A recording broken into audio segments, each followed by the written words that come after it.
لارو کوڅو کې چې دا غریبانان ګرځي او یا د ځان نه غریبانان جوړ کړي او سوال کوي یا ګاډو له راځي یا کورونو ته ځي دوی له چې سړی څه ورکړي دا صدقه به صحیح او که نه او که څوک له څه نه ورکوي او داسې ورته وایي چې موږ معاف که نو دا وینا به جایز وي چې موږ معاف که جواب دغه خلک دا چې کوم په لارو کوڅو کې ګرځي یا ګاډو له راځي او سوال کوي دوی له څه ورکول په دې نیت چې دا د الله دپاره ورکوم دا صدقه ده اوس که څوک وایي چې یاره دا کاروباري دی کیدای شي کاروبار کې نو د کیدای شي خبره الله ته معلومه ده الله به تعالی اجر درکوي ستا په نیت انما الاعمال بالنیات الا چې د یو سړي تا ته پته ولګي چې دا یقیني کاروباري دی نو بیا به له پیسې نه ورکړي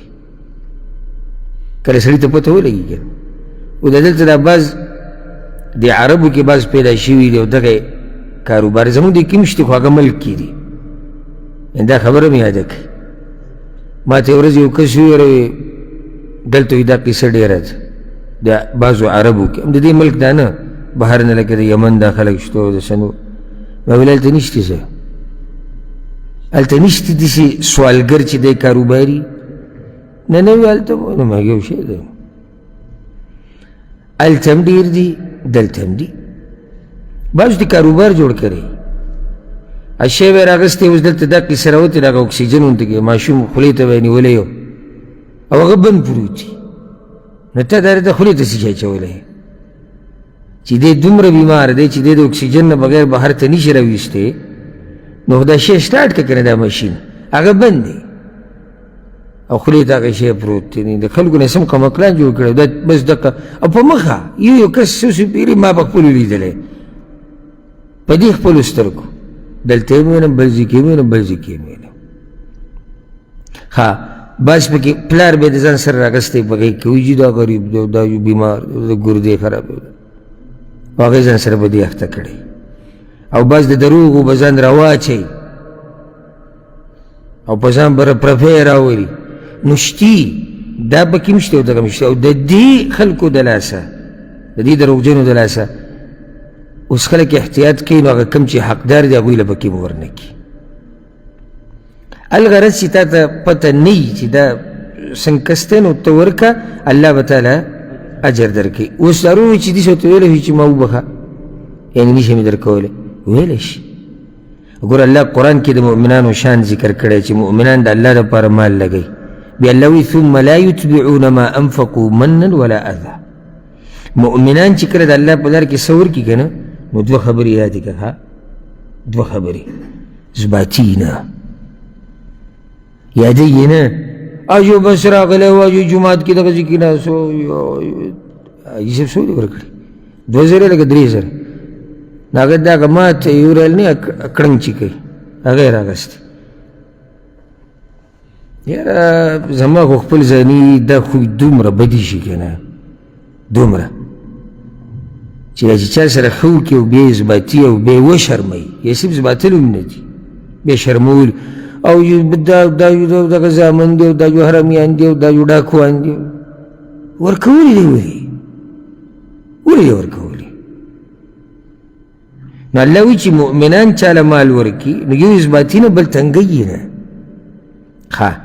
دقه آیت پسې الله وایي قول معروف ومغفرة خیر من صدقة یتبعها اذى الله وایي که داسې صدقه ورکړې چې بې ثباتي او غریب پې تنګې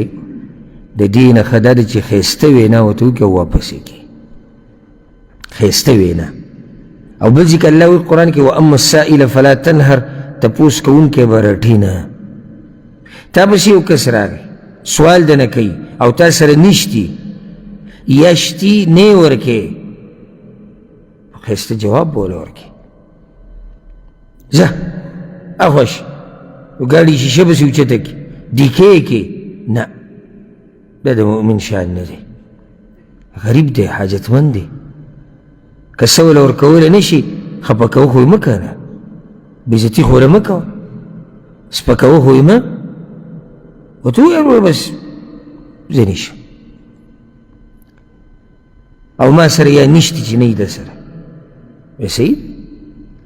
او کله کله دا سوال کوونکي هم په سړي پورې داسې ونښلي چې هغه تنګ کړي، خو ته بیا هم احتیاط کوې. مخکې ورځو کې زه سهار ټایم کې چېرته تللی وم، ګاډي کې ناست وم، ما بس یو عربی راغی سوریان، اوس دا سوریه والا هم دلته دا قصه شروع کړې او بس ناشته دي صاحب ناشته دي. بیا چې څومره الله ماله وس راکړی و هغه وله ما ورکړم، په دې باندې ناشته وکړه. یکدم سړی ماته وایي زما مور هسپتال کې ده او دوایي پکار ده. نو ما دوایي په څو ده؟ وایي په 1.5 ریاله. نو ما تا خو مخکې د دوایي خبره ونه کړه، اوس دا دوایي په دې کې څه محدود مبلغ دا والا په دې دوایي ده نه، دا پوره کمال لکه د الله بنده به پوره. ما ورته ویل ګوره د الله نه راله حیا راځي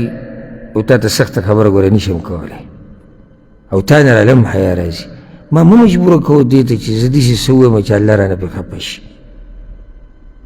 او یا داسې څه ووایم چې هغه د مسلمان او د دروند سړي د شان خلاف وي. څه رنګ دی ولاړ د ګاډي پورې سمځې مچۍ شوی او څه په لویه جاخمې ته ځان خلاص کړو، څه په مینه څه پښتانه به تل کوي که نه وایي چې یا الله اوس دا پیشو د منګکه خلاص کړې که نه. کله سړی داسې په سم شي چې سړی وایي یا الله اوس څه وکړم. نو په کار دا دی چې سوال کوونکي هم د دې خبرو لحاظ وساتي. که چا درله درکړه جو صحیح ده، او که چا درله در هم نه کړه جو صحیح ده، ځکه چې ستا په چا خو څه زور نشته، او نه هر سړی هر وخت څه لري چې تاله یې درکړي، بلکې دا بدماشي چې پکې د بازو ویني چې لږې وله ورکړي داسې ورته وګوري ده نو څه هاو ښه بدماشي کوي ده وښایي ده به ده. نو دا بیا دلیل په دې دی چې ته غریب نه یې، چې کوم چې محتاج یا غریب خو ته ورله یو روپۍ دې ورکړم خوشحاله شي، زه څه نه څه به وشي. نو که څه ورکویم نه نو خبره به ورته په ښایسته طریقې کې، سخته به ورته نه کې.